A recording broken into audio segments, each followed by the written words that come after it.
concentrated on politics, and the people thought a lot of him for that.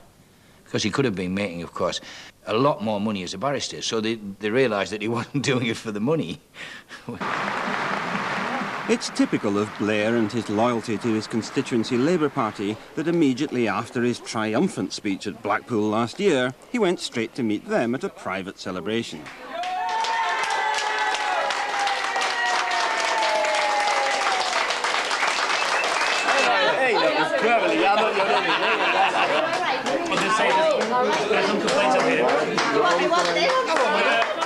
No, it's great. Thanks so much for coming down. And you know, this is where it all began for the people of Sedgefield. If ever Tony Blair is unguarded, and it doesn't happen often, it's in Sedgefield. Indeed, it was at a private meeting here that he came out with this revealing insight into his strategy for gaining power. The trick of modern politics, the task that you have to perform as an opposition, is to be able to give hope of change whilst reassuring people against the fear of change. So Conjurer Blair had to convince the public they could have their cake and eat it. Just like that. And if that risked compromising the project, then so be it. The Conjurer's assistant in this trick was Peter Mandelson, Labour's spin-doctor-in-chief, seen here demonstrating to his young aide, one Benjamin Wasser, the art of carefully timed spin.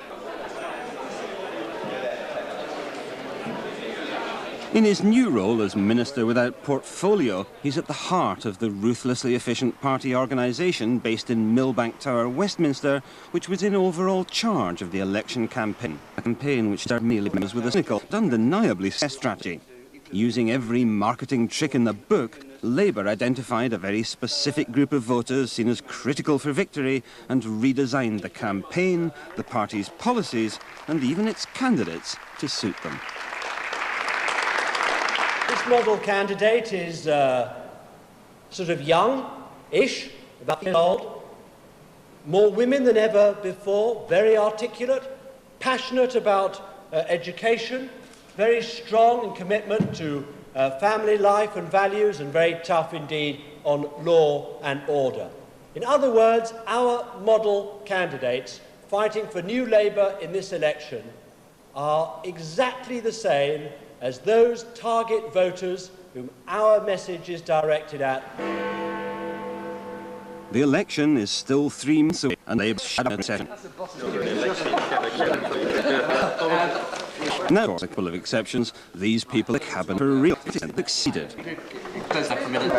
But how much of the project remains alive within these walls today?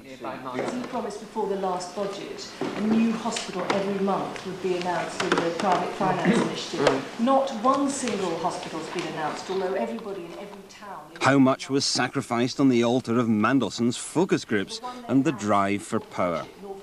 To get the issue of Edgware Hospital into the one policy most clearly formulated in response to the fear of change identified in the focus groups is the government's commitment to stick to Tory spending limits and not to increase tax.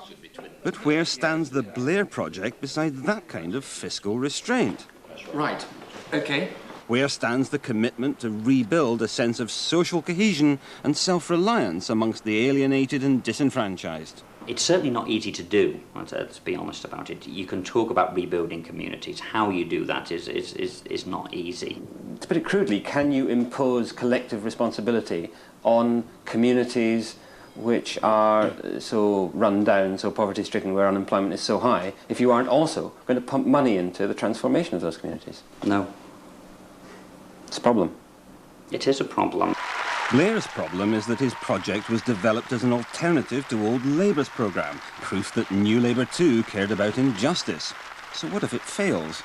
I mean, at the end of the day, unless we redistribute wealth in this country, then there is no future for the poor. And that's what a Labour government should be about, and that's what I expect a Labour government to be about. And I would expect the rich to pay more in taxes under a Labour government. But that's not the pledge that Tony Blair has given. It's not the pledge he's given, no, but it's what the Labour Party is about. And Tony Blair is a member of the Labour Party like anyone else, and will have to live with the Labour Party and with its traditions and what its project is. And the project is to abolish poverty and to redistribute wealth and power in this country. Blair's project successfully marginalised old Labour and their programme, but clearly, if the project is seen to be too seriously compromised, old Labour's original solution could regain its appeal. Having unleashed a wave of optimism, Blair dare not disappoint. So that we can build one country, one nation, one society, where every person gets a chance and a stake in it, where no one is left out. That is the message that we have taken round this country, and that is the message the country has heard and celebrated. Blair has always argued he'll make no promises he cannot keep. The old accusations of betrayal will never be heard again. So it would be ironic indeed if it was the most enthusiastic supporters of Blair's modernising project who were the first to shout betrayal. Where is the commitment to a stakeholding nation and economy in Labour's economic policies just now? I think you'd have a job finding it, quite honestly. It's an idea that seemed to rise quickly and die almost as quickly. I think what happened was that it is a theme which is potentially a strong part of a modernising politics for Labour, but which our opponents quickly attempted to use to re-invoke the ghosts of the 74-79 Labour administration, and quickly made references to beer and sandwiches at number 10 and corporatism.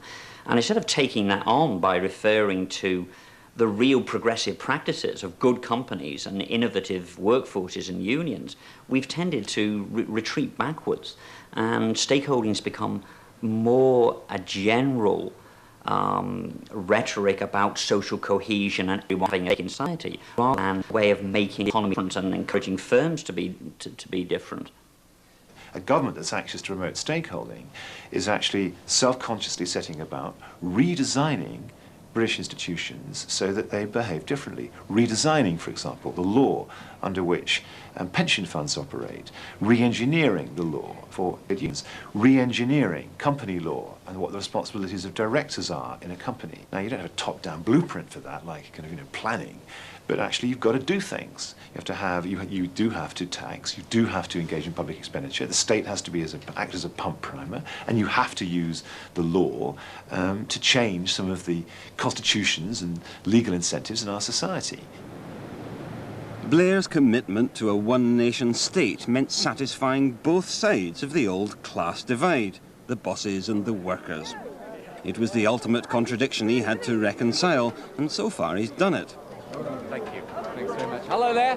You all right? But some suspect his real skill was not so much the reconciling of contradictions as the ability to tell each side what they wanted to hear. And in return for those opportunities, responsibility. Some the opportunities, to others the responsibilities. My concern about Tony Blair's line on rights and responsibilities is that so far it's been very much rights for business and those who are advantaged, and obligations for those who are disadvantaged. In other words, if you're unemployed, your obligation is going to be to train and to look for work in order to justify your income support. But if you're propertied and advantaged, and there'll be no obligation on you, for example, to join a training levy, if you're, or obligation on you to have a supervisory board which would have a trade union representative on it. But if you do it just for welfare reform, and then leave the rich and powerful out of the rights obligations framework, then I think you delegitimize what you're doing on welfare. These moral statements stand for everybody, or they don't stand at all. But if it's really true that the right side of the Blair equation and the reform of capitalism into a stakeholding economy is at the very best on the government's back burner, then what's left? Could it be that his moral agenda is all that remains which is genuinely new? We've already seen the failure of Major's Back to Basics campaign. I wouldn't like to see Labour do an attempted equivalent. So there are good things about social cohesion, about rebuilding communities, but not at the price of diminishing social diversity. That's the nature of what our society is like. If we're going to have a modern social policy, it's got to accept that family life and social life in general can't be put back together to some mythical Kellogg's cornflake image of the family and community. I can actually picture Mrs. Blair talking to him in a sort of grandmotherly way and just pointing the finger at him saying, listen son, you've got to start embarking on a program that redistributes the wealth of this country. And you have an opportunity now, Tony, to do something about it. So get on the job and do the job the way that we would have done it in the past, and take control of the economy and use it for the people and use it for the people's needs. That's what you've got to do, Tony. That's, I think, what she would say to him.